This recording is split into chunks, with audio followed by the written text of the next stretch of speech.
திமுக அரசின் ஊழல் பணத்தை மொத்தமாக கணக்கிட்டால் கால்குலேட்டருக்கே கண்ணீர் வந்துவிடும் என்று தமிழக பாஜக தலைவர் நயினார் நாகேந்திரன் தெரிவித்துள்ளார்.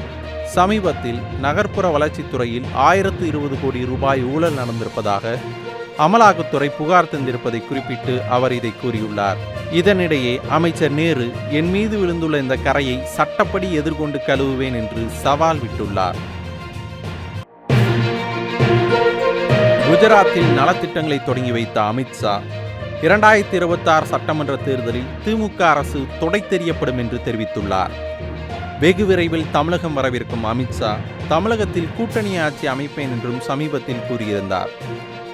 இதன் மூலமாக ஒட்டுமொத்த பாஜகவின் கண்களும் தமிழகத்தின் மீதே நிலைத்திருப்பதை அமித்ஷாவின் பேச்சுகள் வாயிலாக நாம் உணர முடிகிறது.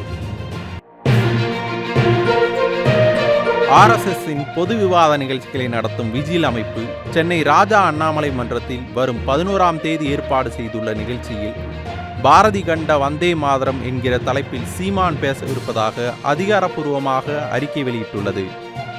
தங்களுக்கு எதிர் சித்தாந்தமுடையவர்களை அழைத்து பேச வைப்பது இது புதிதல்ல என்றும் அந்த அமைப்பு தெரிவித்துள்ளது.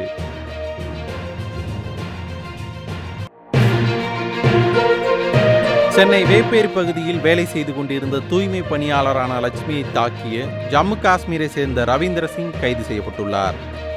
இதனிடையே தூய்மை பணியாளர்கள் வேலை செய்யும் போது தொந்தரவு செய்தால் புகார் அளிக்கலாம் என்று சென்னை மாநகராட்சி அறிவுறுத்தியுள்ளது. படையப்பா படத்தின் 2ஆம் பாகம் வரவிருப்பதாகவும் அதற்கு படையப்பா படத்தில் ரம்யா கிருஷ்ணன் அசத்திய கதாபாத்திரமான நீலாம்பரி பெயரை சூட்டவிருப்பதாகவும் சூப்பர் ஸ்டார் ரஜினிகாந்த் தெரிவித்துள்ளார். ஆண்டவன் அருளுடன் நிச்சயமாக விரைவில் படமாக்கப்பட்டு திரைக்கு வரும் என்றும் அவர் நம்பிக்கை தெரிவித்துள்ளார்.